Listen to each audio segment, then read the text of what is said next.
اچھا اب یہ مسئلہ کیا ہے کہ حکم من کان عنده شہادہ ولم يدعى الى القيام بها هذا ينقسم على وجهين. ایک بندہ ایسا ہے کہ جو گواہ ہے کسی موقع کا، یعنی اس نے تحمل شہادہ کر لیا، اس کے پاس یعنی ایک واقعہ ہوا یا ایک انسیڈنٹ ہوا، اس کا وہ گواہ ہے، لیکن اب اس کو بلایا نہیں جا رہا کہ تم آ کے گواہی دو. تو اب کیا اس کے ذمے ہے خود سے جانا؟ تو کہہ رہے ہیں کہ اس میں اس کو آپ تھوڑا تقسیم کر لیں. پہلی بات یہ ہے کہ کیا وہ ان یکون حقا للہ، کہ گواہی جو دینی ہے وہ اللہ کے حق کو ثابت کرنے کے لیے دینی.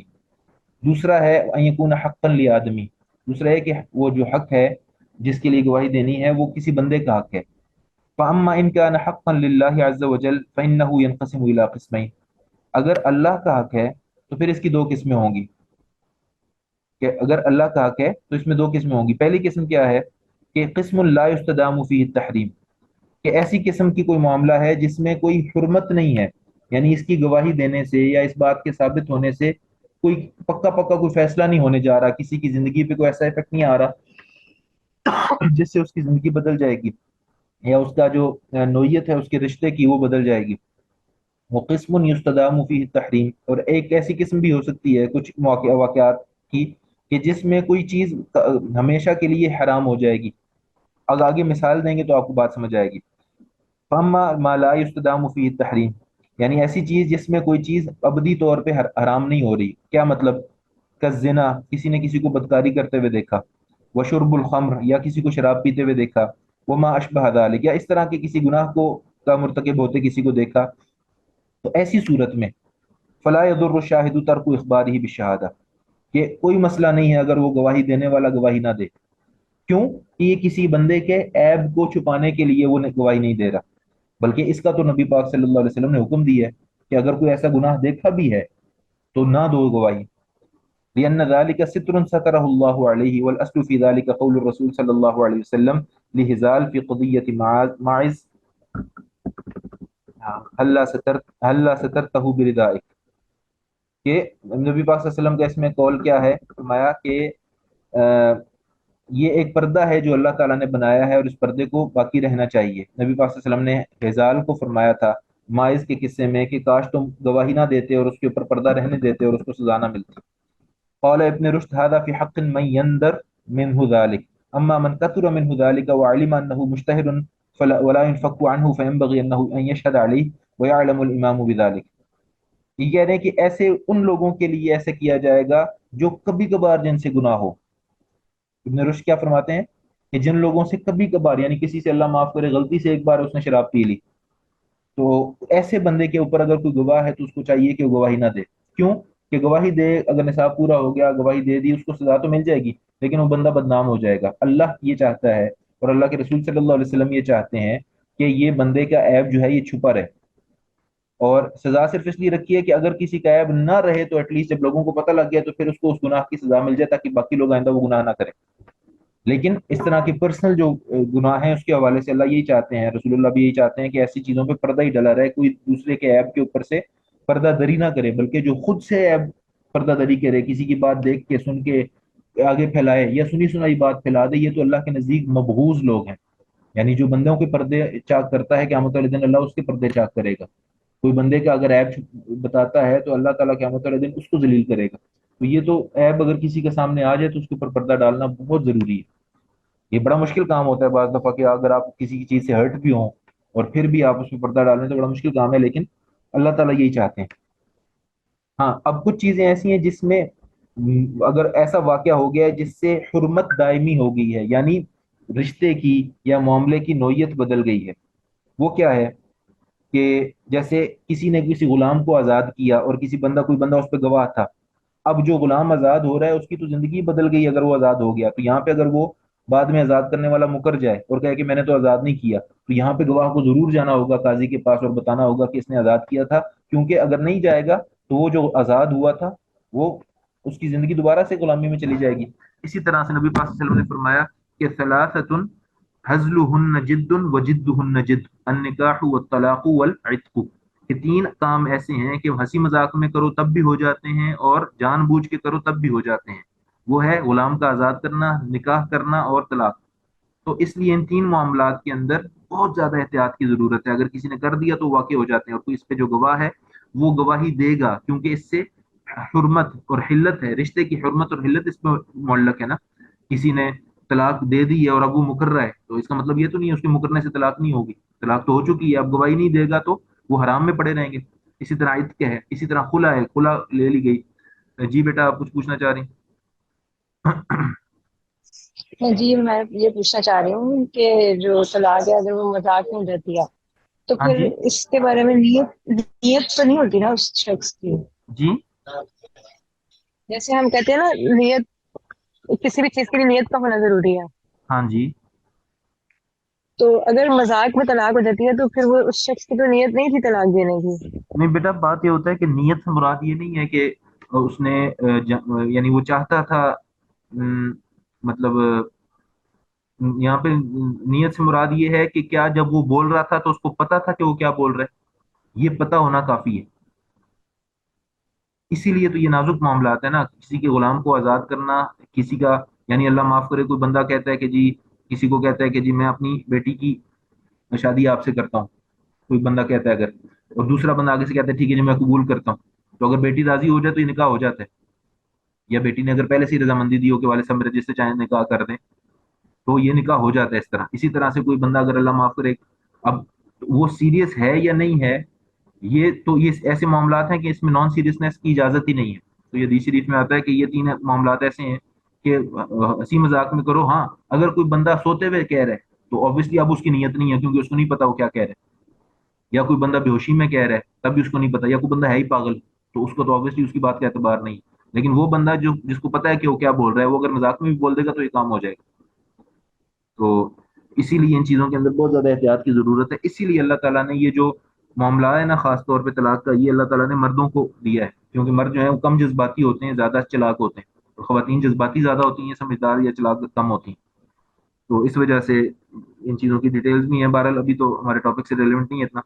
تو اب یہ ایک جو مسئلہ یہ تھا نا کہ کیا اگر کسی کو بلایا نہیں جا رہا تو کیا وہ خود سے آئے گا گواہی دینے, تو اس میں ہم نے کہا کہ تین حالتیں ہیں. پہلی دو حالتیں ہیں کہ ایک پہلی بات کیا کہ کیا اللہ کا حق ہے یا آدمیوں کا حق ہے. جی جی. جو اگر تو آدمیوں کا حق ہے تو اس میں پھر یہ دیکھا جائے گا کہ کیا یہاں پہ جو تحریم ہے, حقوق اللہ جو ہیں ان میں سے یہ دیکھا جائے گا کہ کیا اس جو واقعہ جس کے اوپر گواہی دی جا رہی ہے اس کے ثابت ہونے سے حرمت دائمی ہوتی ہے یا نہیں ہوتی. یعنی جو فریقین ہیں ان کے آپس کے تعلق کی نوعیت بدلتی ہے یا نہیں بدلتی. جیسے آقا اور غلام تھے تو کیا وہ آزاد ہو رہا ہے, یا میاں بیوی تھے اور ان کا رشتہ ختم ہو رہا ہے. تو اگر اس طرح کا معاملہ ہو تو پھر تو اس کو آ کے گواہی دینی ہوگی, کیونکہ یہ ان لوگوں میں سے کسی ایک کے حق اور زندگی کا معاملہ ہے. اور اگر حرمت دائمی نہیں واقع ہو رہی بلکہ وہ صرف ایک سزا ہے جو ملنی ہے اس شہادت کے اوپر, تو پھر بہتر یہ ہے کہ وہ گواہی نہ دے. ابن رشد نے اس کے اندر جو حل بہتر بتایا ہے, تجویز فرمایا, وہ کہتے ہیں کہ اگر کوئی بندہ ایسا ہو جس سے کبھی یہ گناہ ہوا ہو تو اس کے اوپر تو پردہ ڈالنا چاہیے. لیکن کوئی ایسا بندہ ہے کہ من کثر منہ ذلک وعلم انہ مشتہر ولا ينفك عنہ, کہ جو اکثر وہ گناہ میں مبتلا ہوتا ہے اور اس حوالے سے مشہور بھی ہے اور کبھی یہ گناہ چھوڑتا بھی نہیں ہے, تو ایسے کے بارے میں تو ضروری ہے کہ ایسے بندے کے بارے میں گواہی دی جائے, تاکہ امام کو بھی یعنی قاضی کو بھی پتا ہو کہ یہ بندہ ایسا ہے, اور وہ تاکہ وہ اس سے باز بھی آئے اور لوگ بھی اس سے عبرت حاصل کریں. اب دوسری چیز, وَأَمَّا مَا يُسْتَدَامُ فِيهِ التَّحْرِيمُ, یعنی وہ چیزیں جس کی وجہ سے لوگوں کے حالات اور لوگوں کی جو آپس کی جو ریلیشن ہے وہ بدل جاتے ہیں, جیسے عتق ہے, طلاق ہے, خلا ہے. تو اس میں جو بہن نے سوال کیا تھا انہیں میرا جواب پہنچ گیا کہ اگر اس کو بولنے والے کو پتا ہو کہ میں کیا بول رہا ہوں تو پھر ایسی صورت میں ہنسی مذاق جو ہے وہ کوئی ہنسی مذاق کی چیزیں تھوڑی ہیں. یہ جیسے اب دین کا معاملہ ہے, اللہ معاف کرے کوئی دین کے اندر کلمہ کفر بول دے مذاق مذاق میں, تو کیا کلمہ کفر کہنے سے انسان دائرہ اسلام سے خارج نہیں ہوتا؟ یا کوئی مذاق مذاق میں شرک کر دے, یا مذاق مذاق میں اللہ معاف کرے کوئی توہین کر دے, گستاخی کر دے. تو اسی طرح سے یہ تین معاملات بھی ہیں, عتق ہے جو ہے, جزاک اللہ, اور یہ اس طرح کے جو معاملات ہیں نکاح طلاق کے, یہ بھی اسی طرح سے ہیں. اس کے بعد ہے ابن رشد, اس کے بعد پھر یہ ہے کہ جس طرح عتق ہے، طلاق ہے، خلا ہے، رضاع ہے، یعنی کسی کوئی بچے کو دودھ پلایا کسی خاتون نے اور اس کے اوپر کوئی گواہ ہے، تو اب یہ اگر وہ بتائے گا، گواہی نہیں دے گا، تو یہ بڑے سارے معاملات بگڑ سکتے ہیں۔ بعض دفعہ ایسا ہوتا ہے کہ بچپن میں کسی رشتہ دار خاتون نے کسی بچے کو دودھ پلا دیا، اور بڑے ہو کے جو نہ وہ رشتہ کر رہے ہیں اور وہ لوگ یہ بات چھپا رہے ہیں کہ جی یہ تو رضائی بیٹا ہے، اور ایسی صورت میں شادی ہوتی ہی نہیں ہے۔ اگر آپ کی کوئی دودھ یعنی ایسا رشتہ ہے، کوئی محرم رشتہ بن جائے اگر رضائی، تو اس سے پھر شادی نہیں ہوتی نا۔ تو اس طرح کتنا بڑا یعنی فساد مچ سکتا ہے، اور کتنا بڑا گناہ ہو سکتا ہے، پورے خاندان کے اندر وہ چیز جا سکتی ہے۔ یا اسی طرح کسی نے قصاص کو معاف کر دیا ہو، اس پہ کوئی گواہ ہو، اور بعد میں کہتے جی میں معاف نہیں کرتا، تو ایسی صورت میں پھر وہ جو ہے یہ چیزیں اسی طرح سے وہ تملک الاحباس، کسی نے کسی چیز کو کسی کی چیز کو کے اوپر قبضہ کیا ہوا ہے، کوئی اس کے اوپر گواہ ہے، یعنی لوگوں کا حق ایسا جس کی وجہ سے لوگوں کی زندگیوں پہ فرق پڑتا ہو، لوگوں کے حقوق ہوں، تو ایسی صورت کے اندر اس کو گواہی دینی ہوگی۔ والقناطر وما اشبه ذلك فيلزمه ان يخبر بشهاده، ایسی صورت میں لازم ہے کہ وہ گواہی دے۔ ويقوم بها عليه عند الحاكم فان لم يخبر بشهادته سقطت شهادته لان سكوته عن ذلك جرح، اور اگر وہ اپنی شہادت نہیں دے گا تو وہ شہادت ضائع ہو جائے گی، اور ضائع کرنے کا پھر اس کو گناہ ہوگا۔ واما الضرب الاخر هو يكون حقا لآدمی فيلزمه ان يخبر بشهادته، اور دوسری صورت یہ ہے کہ لوگوں کے حقوق ہوں، تو ایسی صورت میں بھی اس کے اوپر لازم ہے کہ وہ گواہی دے، جیسے کہ پراپرٹی کا معاملہ ہے، یا کوئی لین دین کا معاملہ ہے، قرض کا معاملہ ہے، اس طرح کی چیزیں۔ اور اب یہ دیکھیں کہ آخری چیز جو ہے یہ انہوں نے بیچ میں جوڑ دی ہے، لیکن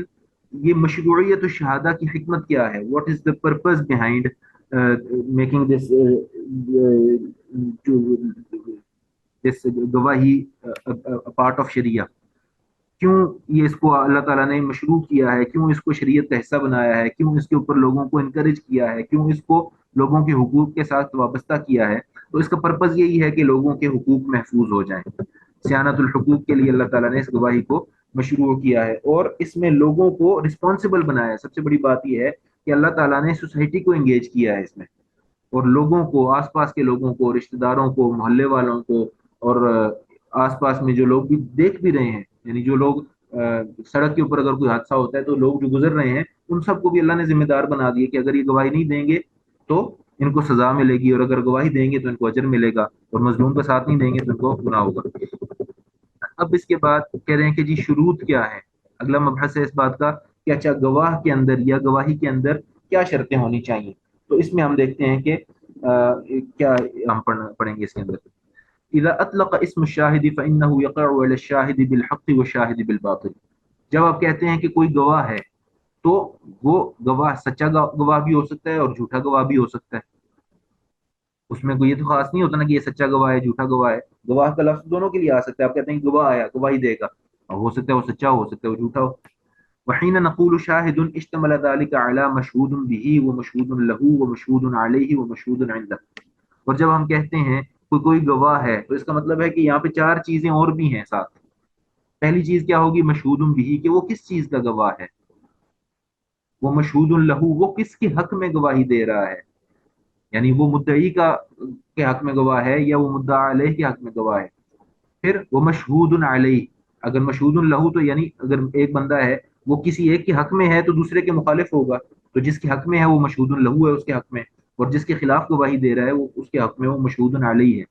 اور وہ مشہود عندہ۔ اور چوتھی چیز کیا ہے کہ وہ کس کے سامنے گواہی دے رہا ہے، یعنی اگر کوئی میرے سامنے آ کے بات کرے گا تو اس گواہی کی تو کوئی میٹر نہیں کرے گی نا، اس کو جا کے قاضی کے سامنے عدالت کے اندر وہ جو اس ڈیو پروسیس کے دوران گواہی دینی ہوگی۔ مثال کے طور پہ آپ کو یہ بھی پتا ہوگا کہ آج کل کے جو ہمارے یہاں چیزیں ہیں اس میں اگر کسی نے کوئی میڈیا پہ بیان جاری کیا ہے، یا کسی نے کوئی ویڈیو بیان جاری کیا ہے، یا کسی نے کوئی اخبار میں خبر چھپوائی ہے، تو وہ بھی گواہی کنسیڈر نہیں ہوتی۔ گواہی تب کنسیڈر ہوگی جب وہ جا کے عدالت میں قاضی کے سامنے بیان دے گا۔ تو اب کیا ہے یہ المشہود به هو الحق المقضى به، کس بارے میں گواہی دی جا رہی ہے؟ یہ وہ حق ہے جس کے لیے جس کے بارے میں فیصلہ ہونا ہے کہ یہ حق کس کا ہے۔ والمشہود له، یعنی گواہ جو ہے وہ مدعی کے حق میں گواہی دے گا، یعنی جس نے دعویٰ کیا ہے اس کے ذمہ ہے گواہ لانا۔ اور مشہود علیہ، جس کے خلاف دعویٰ کیا گیا ہے، جس کے اگینسٹ کیس فائل کیا گیا ہے، اس کے خلاف یہ گواہی دی جائے گی۔ والمشہود عنده، وہ حاکم ہے یا قاضی ہے کہ جس نے فیصلہ کرنا ہے گواہی کو سن کے۔ اذا علم هذا اذا علم هذا فإن للشهادة شروطا كثيرة منها ما يتعلق بالشهادة ومنها ما يتعلق بالشاهد ومنها ما يتعلق بتحمل الشهادة وأدائها. جب ہمیں یہ پتہ لگ گیا کہ ایک گواہی کے ساتھ چار یہ چیزیں جڑی ہیں تو بہت ساری اور شرطیں بھی ہیں جن میں سے بعض کا تعلق گواہی کے ساتھ ہے اور بعض کا تعلق گواہ کے ساتھ ہے، یعنی جو گواہی دے رہا ہے اس کے اندر کیا ہونا ضروری ہے، اور بعض چیزوں کا تعلق گواہ بننے کے حوالے سے ہے کہ کون کس وقت میں گواہ بن سکتا ہے، اور کچھ کا تعلق اس گواہی کو قاضی کے سامنے ادا کرنے کے ساتھ ہے کہ کون کس حال میں جا کے کس طرح سے قاضی کے سامنے بات کو رکھ سکتا ہے۔ ومنها ما يتعلق بالمشهود به، اور بعض چیزوں کا تعلق ان کیسز کے ساتھ ہے، مثال کے طور پہ قرض کے حوالے سے دو گواہ چاہیے، اور اللہ معاف کرے اگر زنا کی جو حد ہے اس کے لیے چار گواہ چاہیے، اور اسی طرح سے جو مالی معاملات ہے اس میں کم از کم ایک مرد اور دو خواتین کی گواہی چاہیے۔ تو اس طرح سے مشہود بھی سے بھی معاملہ مختلف ہو جاتا ہے کہ شرعاً کتنی گواہیاں جو ہیں وہاں پہ وہ مطلوب ہیں۔ اور ومنها ما يتعلق بالمشهود له ومن هذه الشروط ما هو متفق عليه بين الفقهاء ومنه ما مختلف فيه، اور ان میں سے بعض شرائط ایسی ہیں جو متفق علیہ ہیں اور بعض ایسی ہیں جن میں اختلاف بھی ہے۔ وسنذكر فيما يلي اهم تلك الشروط بايجاز لان الدخول في تفصيلاتها يخرجنا عن موضعنا وان كان بعض تلك الشروط سياتي تفصيله ضمن مباحث وفصول من صميم الموضوع كما سنشير الى ذلك هنا۔ تو ہم کہہ رہے ہیں کہ بالکل اختصار کے ساتھ بعض شروط کا تذکرہ کریں گے، کیونکہ اس کی تفصیل میں چلے گئے تو پھر آگے سارا وہ کام جو ہے بیچ میں رہ جائے گا، اور یہاں پہ یہ دیکھیں نا اللہ اجر عظیم عطا فرمائے فقہا کو اور علماء کو، جنہوں نے دین کی تمام چیزوں کے بارے میں تفصیلاً یعنی تحقیق کر کے اور ان کی ادلہ کو چھان کے اور چیزوں کے اوپر جو ہے قواعد اور استنباط کا اطلاق کر کے ہر ایک چیز کو ایسے واضح کر دیا ہے، اور یعنی کسی اللہ کے دین کو آگے پہنچانے کا، سمجھنے کا، سمجھانے کا اور اس کو لوگوں تک پہنچانے کا حق ادا کر دیا۔ اللہ تعالیٰ ہمیں بھی اب توفیق دے کہ ان چیزوں کو ہم پڑھیں، سیکھیں اور اپنی زندگیوں میں لے کے آئیں، اور اپنے ملکوں میں ابھی یہ جو چیزیں ہیں یہ تو حکومتوں کو قائم کرنے کی چیزیں ہیں نا، کہ قضاء کا نظام جو ہے وہ اللہ کے تعلیمات کے مطابق ہو۔ اللہ اور اس کے رسول نے تو ہر چیز پہنچا دی ہم تک۔ اچھا جی، پہلی شرط کیا ہے جی؟ الاسلام۔ يشترط في الشاهد أن يكون مسلما وهذا شرط متفق عليه عند جمهور الفقهاء رحمهم الله تعالى، فيخرج بذلك شهادة الكافر على المسلم فإنها مردودة إلا في الوصية في السفر عند فقد المسلم عند الحنابلة، وسيأتي تفصيل هذه المسألة في فصل القضاء بشهادة الكفار۔ پہلی شرط کہتے ہیں کہ جی شاہد کا، گواہ کا مسلمان ہونا ضروری ہے، کب؟ جب اس نے مسلمانوں کے درمیان گواہی دینی ہو۔ لیکن اس میں سے نکل جائے گا کیا کہ اگر کافر نے گواہی دینی ہو مسلمان، یعنی کافر مسلمانوں کے خلاف یا مسلمانوں کے معاملے میں گواہی نہیں دے سکتا۔ اب یہ کیوں ہے شرط؟ آپ مثال کے طور پہ آپ اگر آپ دنیا کے آج کل کے معاملات دیکھیں تو آپ کہتے ہیں جی اس سے کیا فرق پڑتا ہے کہ بتانے والا، گواہی دینے والا کون ہے؟ یہ لوگ اس سوال کر سکتے ہیں نا کہ جی کیوں کوئی کافر مسلمانوں کے معاملے میں گواہی نہیں دے سکتا؟ تو اس کی ایک وجہ تو یہ ہے کہ یہ معاملہ ہے مسلمانوں کی عدالت کا، اور مسلمان جو کچھ کہہ رہے ہیں یہ صرف یا دنیا کے اندر اس کے اوپر اثر مرتب نہیں ہوگا، بلکہ ان کی اس بات کا اثر مرتب ہوگا آخرت میں بھی۔ اگر کوئی سچی گواہی دینے والا ہے تو اس کو آخرت میں اس کو اجر ملے گا، اگر کوئی جھوٹی گواہی دینے والا ہے تو اس کو آخرت میں اس کا عذاب ملے گا، اور یہ بات گواہی دینے والوں کو بتائی جاتی ہے، ان کو پتہ ہے۔ تو اگر ہم اس کو اندر سے بنیادی شرط اسلام کی نکال دیں گے تو پھر یہ جو آخرت کا خوف ہے وہ تو بالکل ہی نکل جائے گا۔ پھر اس کے بعد دوسری بات یہ ہو جائے گی کہ پھر جو ہے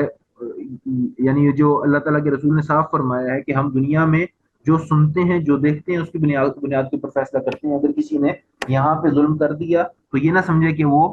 کسی کا حق کھا لے گا یا کسی کے ساتھ ظلم کر کے وہ بچ جائے گا۔ تو یہ تو بات وہی مانتا ہے، یہ وہی گواہ مانے گا جس کو آخرت کا خوف ہے، اور اگر کوئی مسلمان بھی خوف نہ کرے تو obviously وہ گناہ گار ہوگا، وہ جہنم میں اس کے بدلے اس کو جلنا پڑے گا، یا اللہ اس کو جو بھی چاہے گا سزا دے گا، اور اگر وہ معافی مانگ لے اللہ چاہے تو اس کو معاف بھی کر دیں، لیکن وہ اللہ کے اختیار میں۔ لیکن بہرحال یہ خوف کفار کے اوپر نہیں ہوگا کہ وہ مسلمانوں کے حوالے سے کیا گواہی دیتے ہیں۔ تو اس لیے مسلمانوں کے معاملات کے درمیان یہ شرط ہے کہ اگر ہم نے گواہ بنانا ہے کسی کو، خاص طور پہ جب ہم اپنے اگریمنٹ کے حوالے سے یا نکاح کے موقع کے اوپر یا نعوذ باللہ اللہ نہ کرے طلاق کے موقع کے اوپر یا اس طرح کے واقعات جو کہ جرائم نہیں ہیں، بعض دفعہ ہوتا ہے نا کوئی جرم ہوا تو وہاں پہ ہم کہیں جی یہاں پہ تو مسلمانوں نے دیکھا ہی نہیں، تو وہاں پہ مسلمان نہیں ہوگا تو نہیں دیکھے گا obviously، اس کا مطلب یہ نہیں کہ وہاں پہ سزا نہیں دی جائے گی۔ لیکن وہ معاملات جہاں پہ تحمل الشہادہ ہے، جہاں پہ آپ نے خود سے اختیار سے گواہ بنانا ہے، جیسے مثال کے طور پہ نکاح کا معاملہ ہے، وہاں پہ آپ نے گواہ بنانے، یہ نہیں کہ آپ کہتے ہیں کوئی بھی گواہ بن جائے، وہاں پہ دیکھا جائے گا کہ عادل مسلمان ہو۔ تو اس طرح سے پہلی شرط کیا ہے کہ وہ مسلمان ہو، اور یہ تمام علماء کے درمیان یہ شرط جو ہے وہ متفق علیہ ہے۔ لیکن اس میں سے کیا چیز نکل جائے گی؟ شہادت الکافر علی المسلم فانها مردودہ الا فی الوصیہ فی السفر۔ ہاں صرف وصیت کے وقت، یعنی کوئی بندہ فوت ہونے لگا ہے اور وہ سفر کے دوران ہے، اور اس کے ساتھ سفر کرنے والے لوگ مسلمان نہیں ہیں، یا دو مسلمان نہیں ہیں، ایک مسلمان ہے اور باقی غیر مسلم ہے، تو ایسی صورت میں اس کی وصیت کے حوالے سے گواہی غیر مسلم کی بھی قبول کی جائے گی، کیونکہ ایسے موقع کے اوپر تو مسلمان تھا ہی نہیں کہ جو دیکھتا یا اس کو لایا جاتا، وہ فوت ہو رہا ہے، ویٹ تو کر نہیں سکتا کہ مسلمان ملیں گے تو میں مروں گا، اس نے وصیت کر دی، تو ایسی صورت میں کافر کی جو گواہی ہے وہ بھی قبول کر لی جائے گی۔ یہ حنابلہ کے نزدیک یہ ہے، اور اس کی تفصیل بعد میں آئے گی۔ دوسری شرط کیا ہے؟ وہ ہے العقل، کہ یشترط فی الشاہد ان یکون عاقلا فلا تقبل شہادت من لیس عاقلا بالاجماع،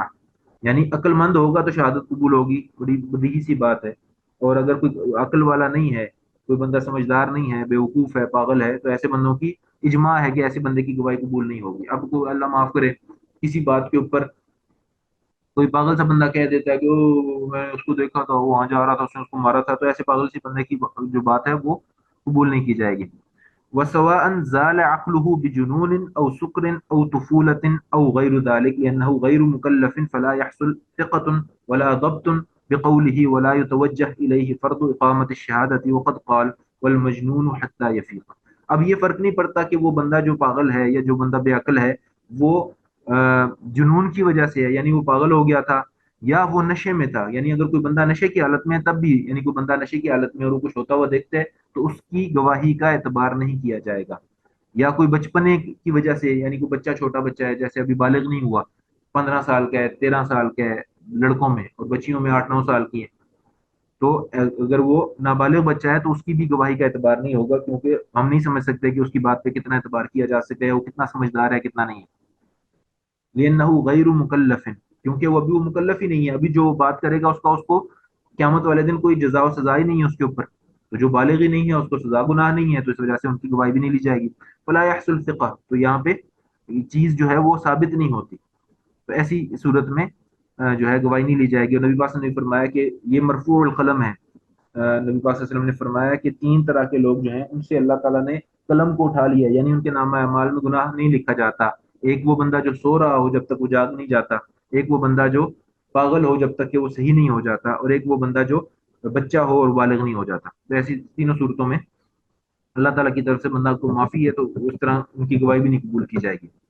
وأما من يجن أحيانا ويفيق أحيانا فتقبل شهادته في حالة إفاقته لأنها شهادة من عاقل فيقاس من لم يجن، یعنی لیکن کوئی ایسا بندہ ہے کہ کبھی وہ ٹھیک ہو جاتا ہے اور کبھی اس کو دورہ پڑا ہوتا ہے، تو اگر وہ ٹھیک حالت میں اس نے کچھ دیکھا ہے اور وہ یہ ثابت کر دے کہ جب اس نے یہ کچھ دیکھا تھا یا جو کچھ اس نے جب گواہ بنا تھا اس کی حالت ٹھیک تھی، تو وہ اس کی گواہی قبول کر لی جائے گی۔ تیسری چیز البلوغ ہے، ويشترط في الشاهد ان يكون بالغا فلا تقبل شهادة صبي ولم يبلغ، وهذا قول جمهور الفقهاء وسيأتي تفصيل لهذا الشرط في فصل القضاء بشهادة الصبيان۔ اس کی تفصیل آئے گی جب ہم دیکھیں گے کہ کیا بچوں کی گواہی سے جو ہے کوئی فیصلہ اس کے فیصلہ کیا جا سکتا ہے کہ نہیں کیا جا سکتا، لیکن یہ ہے کہ بالغ ہونا شرط ہے اور چھوٹے بچے کی گواہی قبول نہیں کی جائے گی۔ تو پہلے اسلام ہو گیا، عاقل ہو گیا، بالغ ہو گیا۔ چوتھے نمبر پہ ان يكون الشاهد حرا فلا تقبل شهادة العبد مطلقا عند الجمهور وسيأتي تفصيل هذا الشرط في فصل القضاء بشهادة العبيد۔ کہہ رہے ہیں کہ جمہور یہ کہتے ہیں کہ حر ہونا ضروری ہے، اور آج کل کے دور میں تو غلام رہے نہیں ہیں، پچھلے دور میں غلاموں کو اس لیے نکال دیا گیا تھا گواہ ہونے سے کیونکہ وہ بیچارے بہت زیادہ انفلوئنسڈ ہوتے تھے، ان کے اوپر 100 طرح کے، یعنی آپ وہ زبان منہ پہ آ کے وہ کہہ سکتے ہیں کہ جی ہمارے اوپر کوئی پریشر نہیں ہے، لیکن ان کو ہو سکتا ہے کسی نے کہا ہو کہ تمہیں آزاد کر دیں گے اگر تم یہ گواہی دو،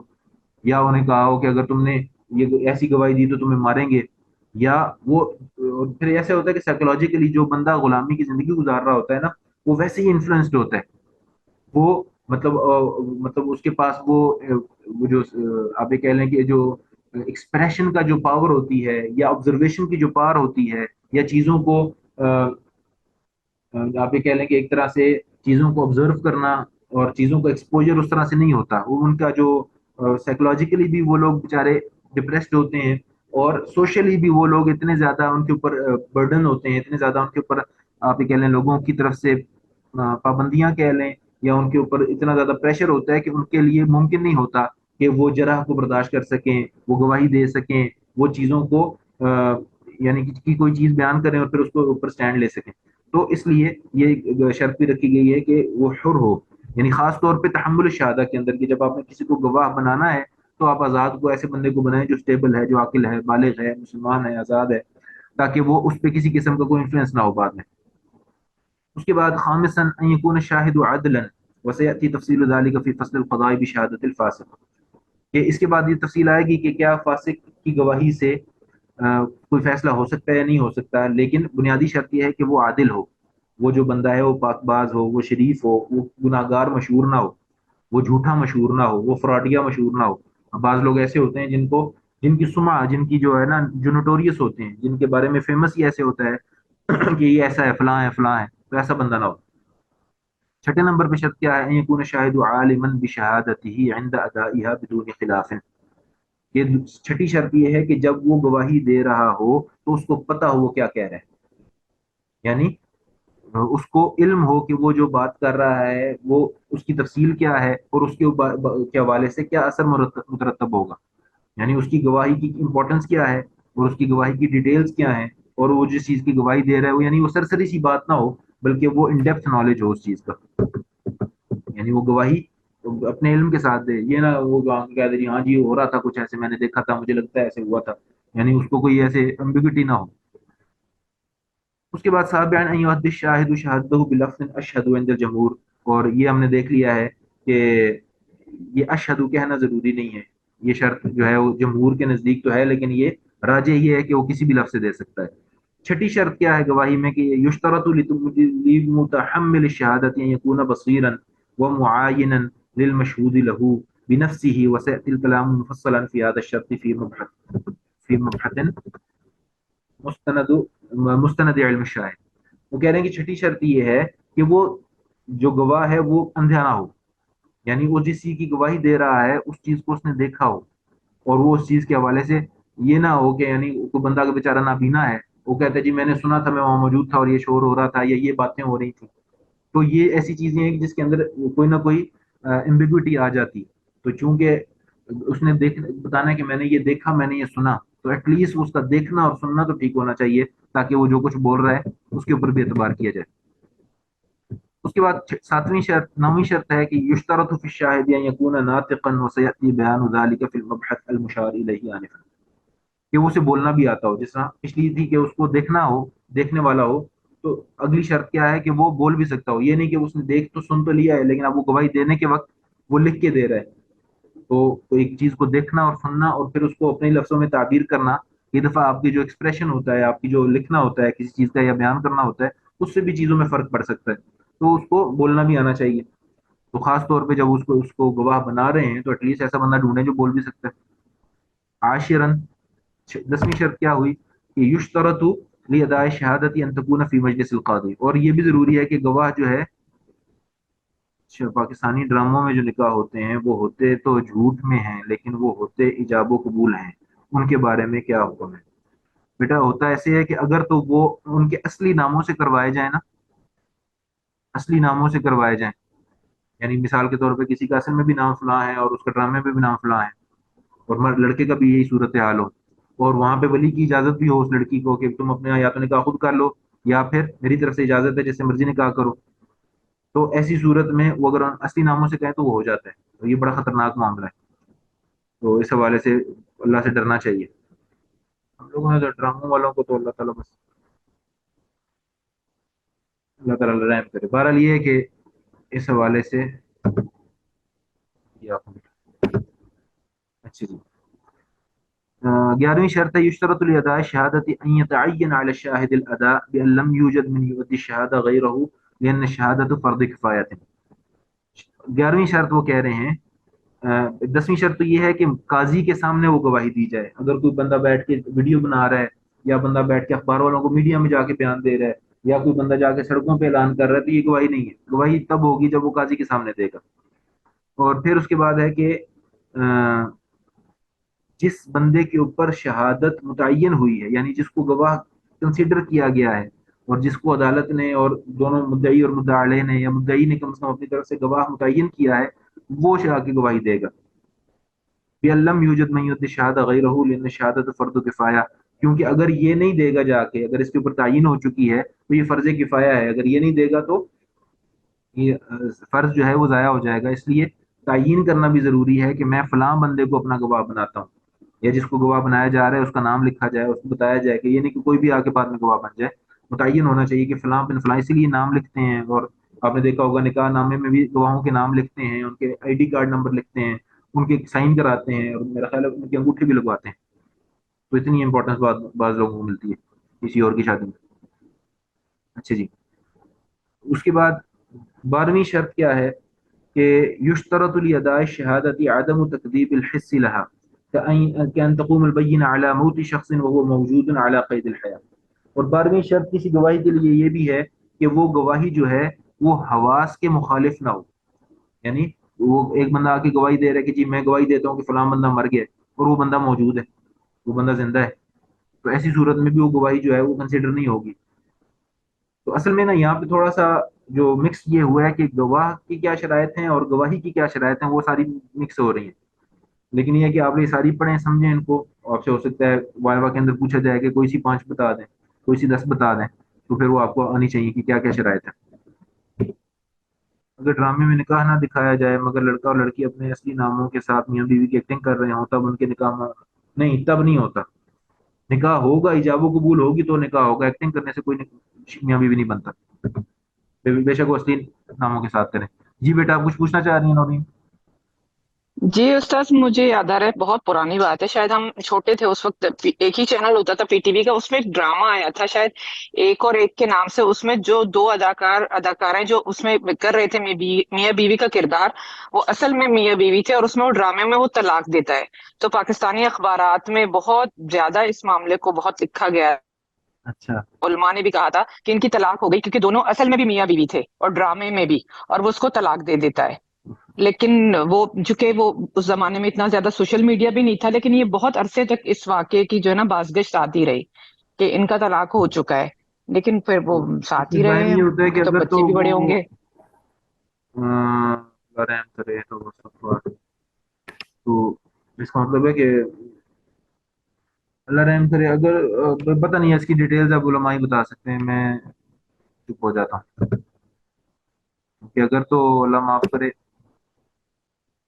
اصل میں نا ہمارے یہاں لوگ نا اتنی امپورٹنس نہیں دیتے. ہم یہ بات کرتے ہیں نا جب علماء اس طرح کی بات کرتے ہیں، جی ایسے کریں گے تو ایسے ہو جائے گا، ایسے کریں گے، تو کہتے ہیں یہ دین میں اللہ نے اتنی سختیاں نہیں رکھی ہیں، مولویوں کو تکلیف ہے، یہ ہر چیز کو سخت بنا دیتے ہیں. اور یہی دنیا کو کوئی معاملہ ہو نا، مثال کے طور پہ ابھی کرکٹ میچ چل رہا ہو اور باؤنڈری کے اوپر فیلڈر کھڑا ہو کے کیچ پکڑے اور اس کا پاؤں ٹچ بھی ہو جائے تھوڑا سا باؤنڈری لائن کو، تو پھر وہ لڑائی کر دیں گے اور پوری دنیا ہلا دیں گے، جی جی اس کا چھکا ہو گیا تھا، اس کا پاؤں ٹچ ہو گیا تھا، اس نے کیسے اٹھ دے دیا. یا کوئی ہلکا سا 1 سینٹی میٹر بھی بالر کا پاؤں جو ہے وہ جو لائن بنائی ہوتی ہے انہوں نے بالنگ کرنے والی، اس سے آگے نکل جائے اور وہ تو کہہ دیں گے جی یہ تو نو بال تھی، اس پہ کیسے آؤٹ ہو سکتا ہے. وہاں پہ لائن کراس کریں گے تو ہو جائے گا. اور جناب اللہ کے معاملات میں اللہ کے دین کے احکام کے اندر کہتے ہیں کہ نہیں ہوتا، ایسے کیسے ہو سکتا ہے. ہمیں ان چیزوں کو سیکھنا چاہیے. اور لیکن بہرحال یہ ہے کہ پھر یہ ڈپینڈ کرتا ہے کہ انہوں نے اگر کسی نے نعوذ باللہ. بہرحال یہ مسائل ایسے ہیں کہ میں تو یہاں بیٹھ کے مفتی نہیں بن سکتا نا. اب یہ جس کا مسئلہ ہے ان کو فکر کرنی چاہیے، اور یہ تو ان کے لیے آسان بھی ہوتا ہے کہ اگر خدا نہ خواستہ کسی نے ایک طلاق ہو تو رجوع بھی ہو سکتا ہے، 2 طلاق کے بعد بھی رجوع ہو سکتا ہے. لیکن بہرحال یہ مسائل ایسے ہیں کہ جو علماء کو بتا کے انہیں سے اس کا جواب لیا جائے. تو میں اب یہاں پہ چونکہ یہ لوگوں کے نام آ گئے ہیں تو میں یہ تو نہیں کہہ سکتا کہ ہوئی ہے کہ نہیں ہوئی، اور نہ میں اتنا بڑا عالم ہوں، مفتی ہوں. لیکن یہ کہ معاملہ خطرناک ہے، لوگوں کو اس بارے میں نا احتیاط کرنی چاہیے. ہم دین کے معاملات کو بہت سر تعلیمی اداروں میں بھی جہاں کو ایجوکیشن ہے وہاں بھی اس طرح کے واقعات ہوتے ہیں کہ لڑکی لڑکیاں مذاق مذاق میں کلاس ہو رہی ہوتی ہے، بعض اوقات ٹیچر، اور پیچھے یہ بات ہوئی تھی کہ جو ہے نا مذاق ہی مذاق میں ان دونوں کا نکاح کر دیا. تو پھر کہ یہ تو مذاق والی بات ہو جائے گی. بالکل مذاق والی پھر یہ بات چیز ہے. یعنی معاشرے اور میں اس یہاں کا پہ جو تصور امام نہیں ہے کہ یونیورسٹی اس ہمارے کا گھر کے پاس مذاق ہے میں بھی شیخ ہو علی جاتا صاحب، ہے. وہ اس طرح کی وہ مصنوعی شادیاں کرتے ہیں. پتہ نہیں کیا ملتا ہے ان لوگوں کو ایسے کام کر کے. تم لوگوں نے ویسے جو پارٹی جو کرنی ہے کر لو، شادی کو بیچ میں ضرور گھسانا ہے. پھر کہتے ہیں یہ مولوی کون ہوتے ہیں بتانے والے. میں اب کوئی بات کروں یہاں پہ جناب، میں وہ کسی لیبورٹری سے کیمیکل اٹھا کے لے آؤں اور کہوں جی اس کو ہم یوں کر دیں گے یوں کر دیں گے، وہ کہیں گے جی یہ تو اس سے آگ لگ جائے گی، اس سے وہ ہو جائے گا، میں آگے سے کہوں جی سائنٹسٹ کون ہوتا ہے بتانے والا؟ یہ جس کو کیمسٹری پتا ہے وہ کون ہوتا ہے بتانے والا؟ ایک بات ہے، اللہ کے دین کو مذاق تھوڑی بنا سکتے ہیں، اللہ تعالیٰ ہدایت دے۔ بہرحال جی آگے چلتے ہیں۔ یشترط لاداء شہادت عدم تکذیب الحس لها، ایسی گواہی نہیں دی جا سکتی جو حواس کے خلاف ہو، یعنی جو چیز بالکل نظر آ رہی ہے، ایویڈنٹ ہے، obvious ہے کہ کسی کے بندے کی موت پہ گواہی دی جا رہی ہے اور وہ بندہ زندہ ہے۔ جی 13واں نمبر ہے جی یشترط فی المشہود به تعریفه باقصى ما يمكن فاذا كان حاضرا بمجلس الحكم عرف بالاشارة اليه، واذا كان غائبا فاما ان يكون منقولا او عقارا، فان كان منقولا فتعريفه في الشهادة كتعريفه في الدعوة، وإن كان عقارا عرف بحدوده كما في الدعوة۔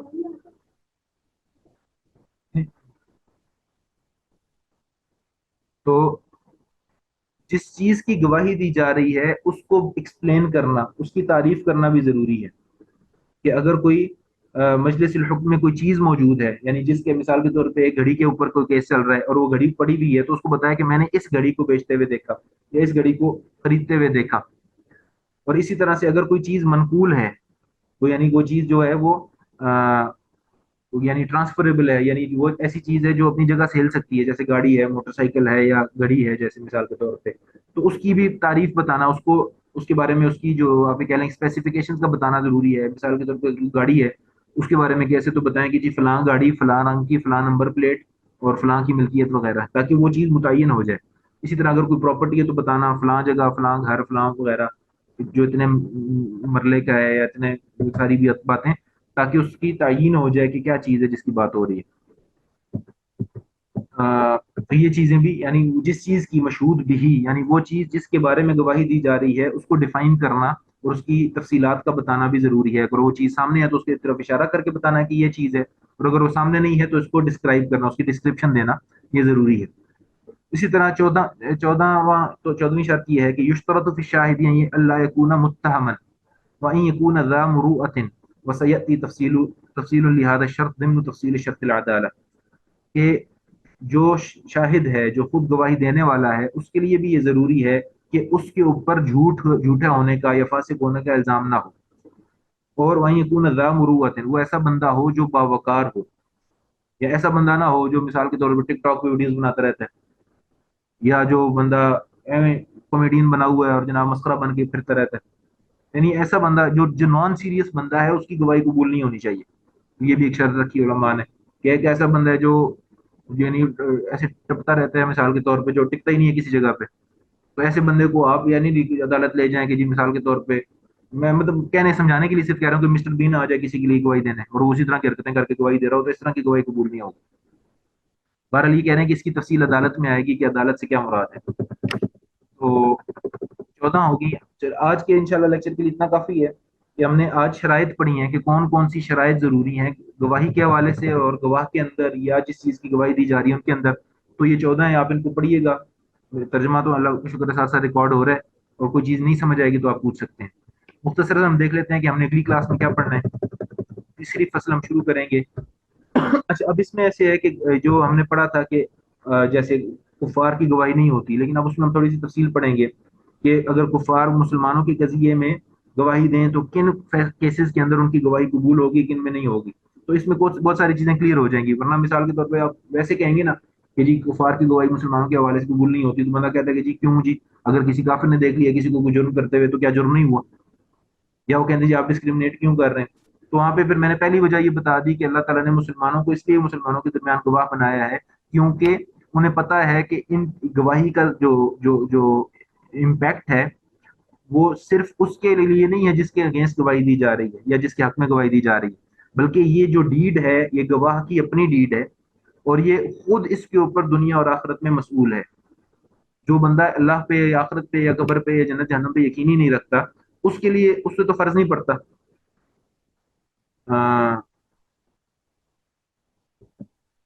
اگر فرضی ناموں کے ساتھ ڈرامے میں نکاح نہیں ہو سکتا تو اسی اصول کے مطابق فرضی ناموں کے ساتھ اصلی میاں بیوی کی طلاق بھی نہیں ہو سکتی ہوگی۔ جی فرضی ناموں کے ساتھ اصل میں نکاح تو جو ہے وہ نکاح میں تو نکاح خواں بتاتا ہے نا کہ آپ کو فلاں بن فلاں قبول ہے کہ نہیں قبول، لیکن طلاق کے موقع کے اوپر اس طرح کوئی درمیان میں بندہ ہوتا نہیں ہے جو بتا رہا ہو کہ آپ فلاں بن فلاں کو دیتے ہیں کہ نہیں دیتے. تو اس لیے عام طور پہ چونکہ اگر کسی کے سامنے ہے اس کی نعوذ باللہ اصلی بیوی اور وہ اس کو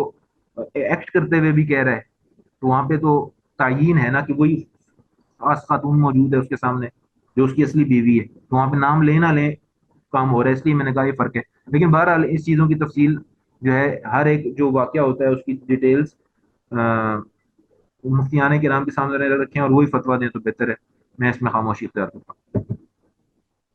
اچھا جی، تو ابھی ہم دیکھیں گے کہ آگے شہادت الکفار جو ہے اس کا وہی آپ اس کا کیا اس کی تفصیلات ہیں اور اس میں ہم کیا انشاءاللہ پڑھیں گے اگلی فصل کے اندر. آج جو کچھ ہم نے پڑھا ہے اس کے حوالے سے کوئی سوال کرنا چاہتا ہے، کوئی اعتراض کرنا چاہتا ہے؟ بیچ میں نے ایک بات کی تھی اور وہ بیچ میں بات کٹ گئی تھی، مجھے لگا ایسے کہ شاید یہ میری بات ایسی ہے جو میری کسی بہن کو ناگوار گزرے. میں نے یہ بات کی تھی کہ اللہ تعالیٰ نے مردوں کو عقل زیادہ دی ہے اور خواتین جذباتی زیادہ ہوتی ہیں. تو عام طور پہ بعض لوگ یہ سمجھتے ہیں کہ آ، یہ جب اس طرح کی نہیں، بات، یہ بات کافی حد تک درست ہے. ہاں نہیں میں اس لیے بات کر رہا ہوں کہ حدیث شریف میں جب لفظ آتا ہے نا ناقصات العقل، تو دین کے جو لوگ دشمن ہیں، جو لوگ دین کو بیچارے یا دین کے خلاف جو پروپیگنڈا سن سن کے نا بیزار ہو چکے ہیں، وہ پھر کہتے ہیں کہ جی دیکھیں اللہ تعالیٰ نے خواتین کو اس طرح کیوں کہا ہے. تو سائیکولوجیکلی یہ چیزیں اپروون ہے کہ کسی بندے کا جذباتی ہونا کوئی عیب تو نہیں ہے، لیکن اس کے جذباتی ہونے کی وجہ سے بعض دفعہ زندگی میں اس کو تکلیفیں پہنچتی ہیں. وہ زیادہ حساس ہوتا ہے، وہ زیادہ سینسیٹیو ہوتا ہے، وہ زیادہ روتا ہے، وہ زیادہ کڑتا ہے. اسی طرح کسی کا زیادہ عقل مند ہونا بعض دفعہ اس کو اوور سمارٹ ہو جاتا ہے کوئی بندہ تو پریشان بھی ہوتا ہے. تو یہ جنرلی. اور دوسری بات یہ ہے کہ مرد کو عام طور پہ وہ زیادہ سوسائٹی میں جاتا ہے. مثال کے طور پہ ایک لڑکا ہے نا، وہ بچپن سے جا رہا ہے، کبھی سودا لینے جا رہا ہے، کبھی ٹماٹر لینے جا رہا ہے، کبھی دہی لینے جا رہا ہے، کبھی دودھ لینے جا رہا ہے، کبھی پنچر لگوا رہا ہے لڑکا سائیکل کا، گاڑی کا پنچر لگوا رہا ہے. تو وہ لوگوں کی چلاکیاں روز دیکھتا ہے. لوگ روز اس کو بیوقوف بنا رہے ہوتے ہیں، روز اس کو دو لگا رہے ہیں، کیونکہ عام طور پہ معاشرے میں لوگ تو اسی طرح کرتے ہیں ایٹ لیسٹ ہمارے یہاں.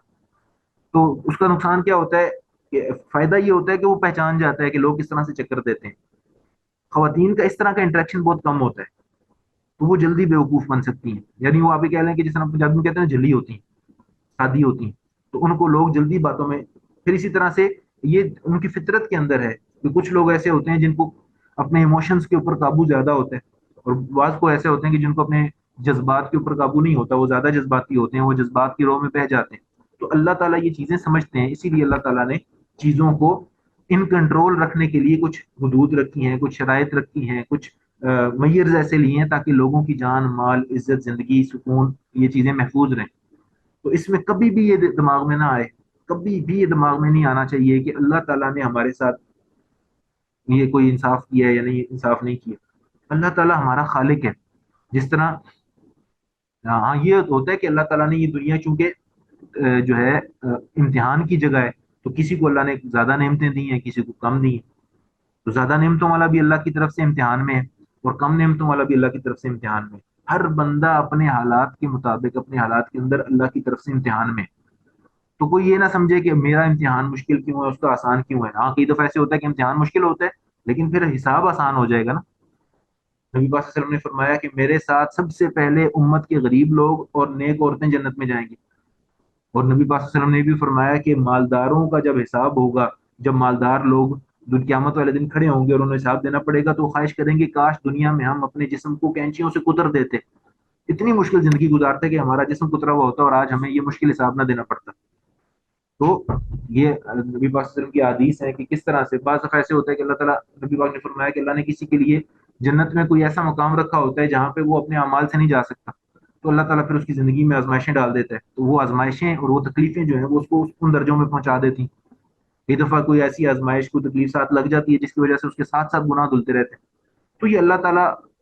وہ اسی طرح صحابیات نے ایک دفعہ سوال کیا تھا کہ جی مرد اس طرح جہاد بھی کرتے ہیں، جمعہ بھی پڑھتے ہیں، جماعت کی نماز بھی پڑھتے ہیں، ہمیں ہر چیز سے روکا گیا ہے. تو اللہ تعالیٰ نے قرآن پاک نازل فرمایا اور فرمایا کہ وَلَا تَتَمَنَّوْا عَلَىٰ مَا فَضَّلَ اللَّهُ بِهِ بَعْضَكُمْ عَلَىٰ بَعْضٍ، تم میں سے بعض کو بعض پہ اللہ نے جو فضیلت دی ہے اس کی تمنا نہ کرو. لِلرِّجَالِ نَصِيبٌ مِّمَّا اكْتَسَبُوا وَلِلنِّسَاءِ نَصِيبٌ مِّمَّا اكْتَسَبْنَ، مرد جو نیکیاں کریں گے اس کا اجر ان کو ملے گا، خواتین کو ان کا ملے گا. تمہیں جو چاہیے اللہ سے مانگو. دنیا میں تو جو حدود قدود ہیں ان کے اندر رہتے ہوئے مانگنا ہے، اور آخرت میں تم جب جنت میں چلے جاؤ گے تو پھر جو دل ہوا کرنا۔ تو اللہ تعالیٰ ہم ان چیزوں کو سمجھ کے، اللہ سے حسن ظن رکھ کے، اللہ سے تعلق بنا کے، اللہ کے دین کو سمجھ کے اور اس کے مطابق زندگی گزارنے کی توفیق عطا فرمائے۔